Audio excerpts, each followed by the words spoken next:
Hello everyone, class 7 subject English. आज बेटा हमने जो प्रीवियस वीडियो में हमारा चैप्टर 17 हमने कंटिन्यू किया था, वन वर्ड सब्स्टिट्यूशन। आज हम उसको फिनिश करेंगे। कल हमने 1 to 27 तक कंप्लीट किए थे। आज हम 28 से इनको कंटिन्यू करेंगे। 28 देखिए बेटा, हमारा दैट कांट बी सीन, जिसको देखा ना जा सके, उसके लिए हमारा वर्ड क्या होगा? Invisible. Next, that you can't avoid और प्रिवेंट, एक ऐसी चीज़ या ऐसी घटना जिसको आप प्रिवेंट नहीं कर सकते, रोक नहीं सकते, अवॉइड नहीं कर सकते, उनके लिए हमारा क्या वर्ड यूज़ होगा? इनएविटेबल। द प्रैक्टिस और the crime of killing A baby, अब जैसे छोटे बच्चों को जो मार देते हैं एक क्राइम होता है, उसके लिए हम क्या वर्ड यूज़ करते हैं? इन्फेंटिसाइड। देखिए इन्फेंट क्या होता है? छोटे बच्चों के लिए हम यूज़ करते हैं, बेबीज़ के लिए यूज़ करते हैं, तो उसके लिए हमारा वर्ड क्या आया? Infanticide. Widely known for being bad, जो कि बैड थिंग्स के लिए दूर तक माने जाते हैं, जैसे क्रिमिनल होते हैं या कोई और भी है जिसके डीड्स अच्छे नहीं हैं, तो हम उनको क्या बोलते हैं? Notorious. A person who always expects good things to happen, एक ऐसा व्यक्ति जो हमेशा अच्छी चीज़ों को देखता है, कोई भी घटना घटित भी होती है तो उसके अच्छे पहलू पर ही नज़र उसकी रहती है हमेशा, तो ऐसे व्यक्ति को हम क्या बोलते हैं? ऑप्टिमिस्ट। जैसे आप हिंदी में भी करते हैं, आशावादी। A person who always anticipates bad things to happen, अब एक ऐसा व्यक्ति भी है अपोजिट में जो कि सिर्फ बुरी चीज़ों की तरफ, सिर्फ नेगेटिव थिंग्स की तरफ ही ध्यान देता है और हमेशा ही हर बात में बुराई ढूंढता रहता है, तो ऐसे व्यक्ति को हम क्या बोलते हैं? पेसिमिस्ट, निराशावादी। A child whose parents are dead, एक ऐसा बच्चा जिसके पेरेंट्स की डेथ हो चुकी है, हम उसको क्या बोलते हैं? Orphan.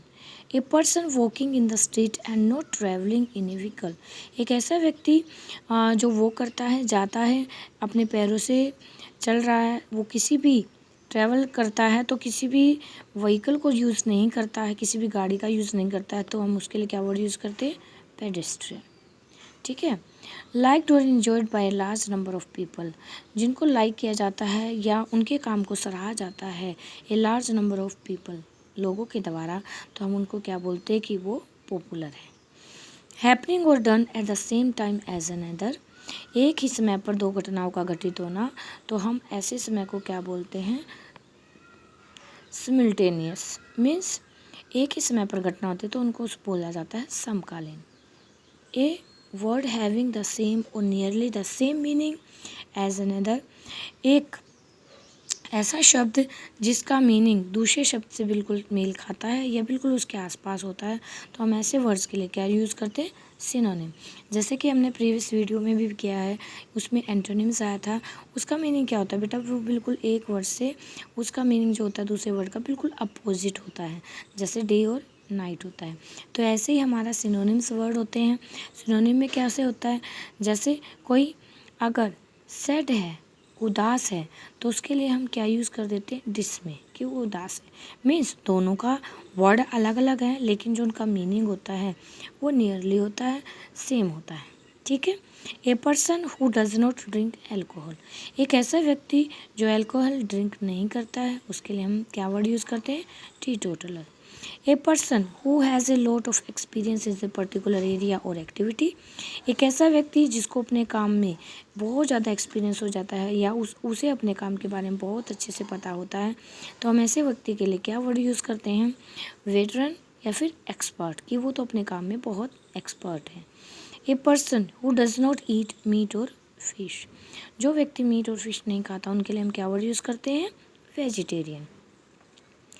That does not let water through, अब इसमें वो क्या कह रहे हैं कि एक ऐसी वस्तु या कोई भी चीज़ जिस पे आप वाटर अगर डालते हैं तो वो अपने अंदर से वाटर को गुजरने नहीं देता। यूजुअली हम क्या देखते हैं, जैसे कोई पेपर है, अगर वाटर उसके ऊपर डल जाता है तो वो क्या हो जाता है? बिल्कुल गल जाता है, ख़राब हो जाता है, क्योंकि वो क्या कर रहा है? वो अलाउ कर रहा है वाटर को अपने अंदर सोखने में, जाने में। ठीक है।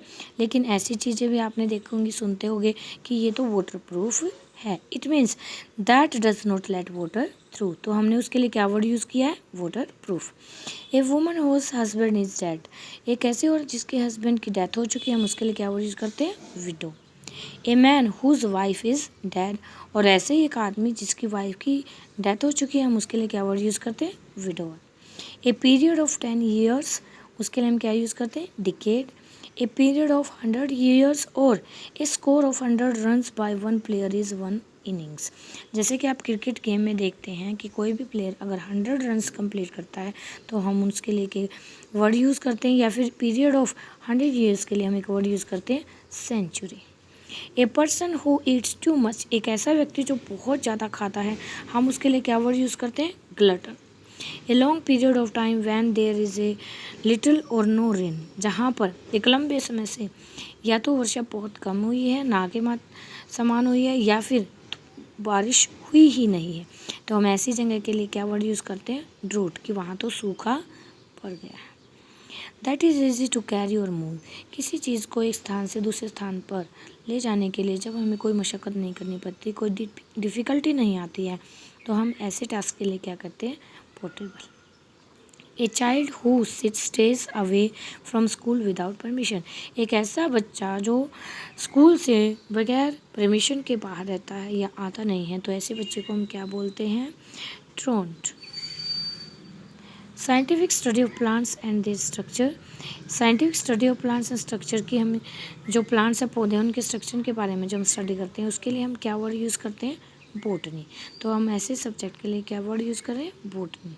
नेक्स्ट बेटा हमारा इसमें देखिए 52 scientific study of the life and structure of all living things. अभी हमने पढ़ा था कि scientific study of plants and their structure, तो यहाँ पर हमारा जैसे ह्यूमन बीइंग लगा लीजिए, लाइफ के बारे में, उनके स्ट्रक्चर के बारे में जब हम पढ़ते हैं तो ऐसी स्टडी को हम क्या बोलते हैं, biology. Not clear enough to see through और अलाउ लाइट थ्रू, एक ऐसी वस्तु जिसके आर पार हम नहीं देख सकते, जो हमें अलाउ नहीं करती कि हम उसके आर पार देखें, या लाइट भी उसमें से गुजर नहीं सकती, तो हम ऐसी चीज़ों के लिए क्या वर्ड यूज़ करते हैं, ओपैक। आप साइंस में भी पढ़ते हैं opaque. Clear enough to see through और अलाउ लाइट थ्रू, एक है और ऐसी वस्तुएं भी होती हैं जिनके आर पार हम देख सकते हैं, या फिर जो लाइट को अलाउ करते हैं कि वो उसके अंदर से गुजर जाए, तो उनके लिए हम क्या यूज़ करते हैं, ट्रांसपेरेंट। ये साइंटिफिक भी हैं बेटा, साइंटिफिक थ्योरी है, आप साइंस में भी पढ़ते हैं कि जैसे कोई गत्ता आप लेते हैं और लाइट रखते हैं तो वो लाइट को पास आउट नहीं होने देती, एक्टिविटीज़ होती है, तो उसको ले ओपैक। और जो अलाउ करते हैं, जैसे हमारा ग्लास, शीशा वगैरह होता है, तीन जितने भी थिंग्स हैं जिनके आर पार हम देख सकते हैं, उनके लिए हम क्या वर्ड यूज़ करते हैं कि ये तो ट्रांसपेरेंट है। कनेक्टेड विद ए टाउन और सिटी, जो किसी टाउन और सिटी से कनेक्ट होता है उसके लिए हम अर्बन यूज़ करते हैं, अर्बन मीन्स शहरी, शहर। और ऐसे ही कनेक्टेड विद ए विलेज अगर हमारा आता है तो उसके लिए हम रूरल वर्ड यूज़ करते हैं। तो यहाँ पर बेटा हमारा चैप्टर फिनिश हो जाता है, ठीक है। तो यहाँ पर हमारी एक्सरसाइज है, देखिए exercise 127, complete the following sentences with suitable words. For example मैं एक आपका करा रही हूँ, बाकी आपको इसमें अपनी नोटबुक में करना है। जिन बच्चों के पास बुक्स अवेलेबल नहीं है वे अपनी नोटबुक में इन एक्सरसाइज को कम्प्लीटली राइट डाउन करेंगे, और जिन बच्चों के पास बुक्स हैं वो इनको अपनी बुक में फिल करेंगे, वो नोटबुक में इनको राइट डाउन नहीं करेंगे, ओके। फॉर एग्जाम्पल फर्स्ट देखिए, an orphan is a child whose parents are dead. जैसे हमने पहले ही इसको किया, तब वहाँ कैसे था, a child whose parents are dead, तो हमने उसके लिए क्या वर्ड यूज़ किया था, एन ऑर्फन, ठीक है। लेकिन यहाँ थोड़ा रोटेट करके दिया है, an orphan is a child whose parents are dead, तो डेड वर्ड को हम यहाँ पर यूज़ करेंगे। तो ऐसे फुल एक्सरसाइज आपको करनी है, वन वर्ड सब्सटीट्यूशन में या तो वन वर्ड सब्सटीट्यूशन आएगा या अदर वर्ड यहाँ पर आपको यूज़ करना है। तो ऐसे ही हमारी एक्सरसाइज देखिए 128 है, इजी है। इसमें आपको मैच द फॉलोइंग करना है। ए में आपको यहाँ पर वन वर्ड सब्सटीट्यूशन की सेंटेंस दिए गए हैं और उनको वर्ड्स के साथ में आपको मैच करना है, ठीक है। मैच कैसे करेंगे, आप नोटबुक में कैसे लिखेंगे, जैसे फर्स्ट लिखेंगे और फर्स्ट का आंसर या तो उसके आप नीचे लिखेंगे, और अगर स्पेस ऐसे ही बच जाता है तो उसके सामने ही आप उसका ऑप्शन लिख देंगे, ठीक है। देखिए a man whose wife is dead, अभी रिसेंटली हमने किया है। एक ऐसा व्यक्ति जिसकी पत्नी की मृत्यु हो चुकी है, उसकी वाइफ की डेथ हो चुकी है, उसके लिए हम क्या वर्ड यूज़ करते हैं, यहाँ हम जो बी की हमारी रो है उसमें देखेंगे, विडो नहीं हो सकता, इन डेबल नहीं हो सकता, डेलिबल सॉरी, ऑर्फन नहीं है, पोर्टेबल नहीं है, पॉपुलर नहीं है, तो इसके लिए हमारा वर्ड क्या है, एफ, विडोर। तो इसके लिए हमारा वर्ड क्या हुआ है, एफ विडोर।